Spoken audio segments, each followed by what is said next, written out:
There were earlier lights. There were earlier, the dawn was beginning to be seen throughout the world.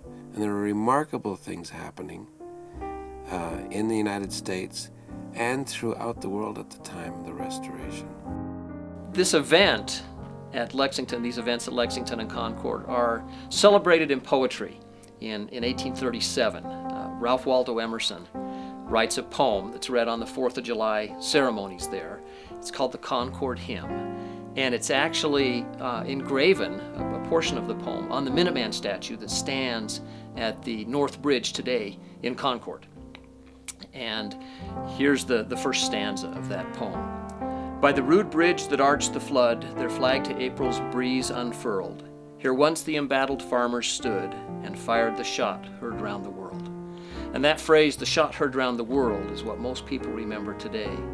It's not really referring to either one of the shots, either at Lexington or Concord, but kind of a metaphorical shot that it began the revolution that really changed the world.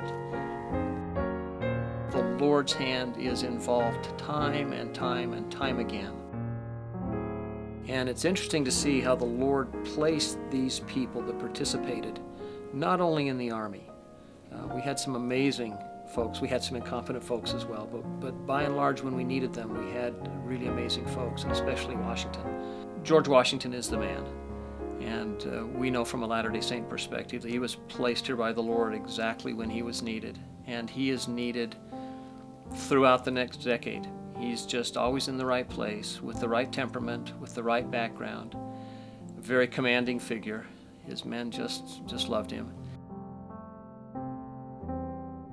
After Lexington and Concord, the Continental Congress realized that they need to take charge of this. This fight is bigger than just Massachusetts.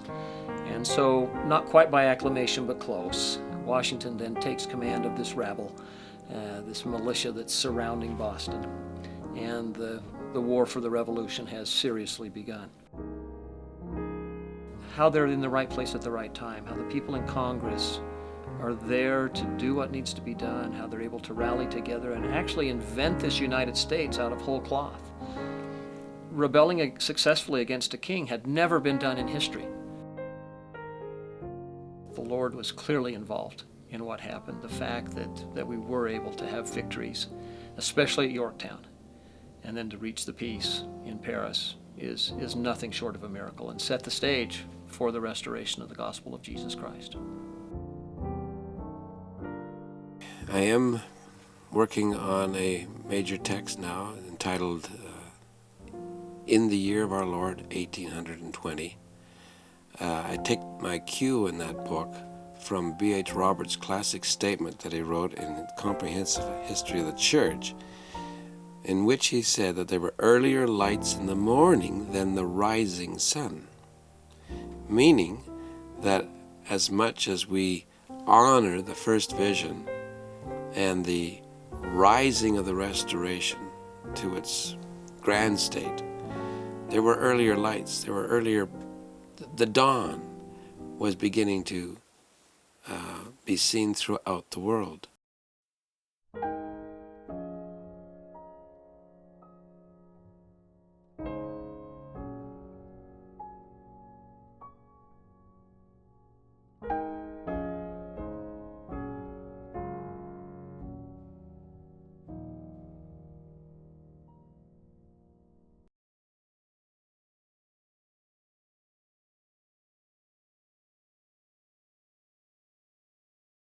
For more information on hallowed ground sacred journeys, please visit virtualtours.byu.edu.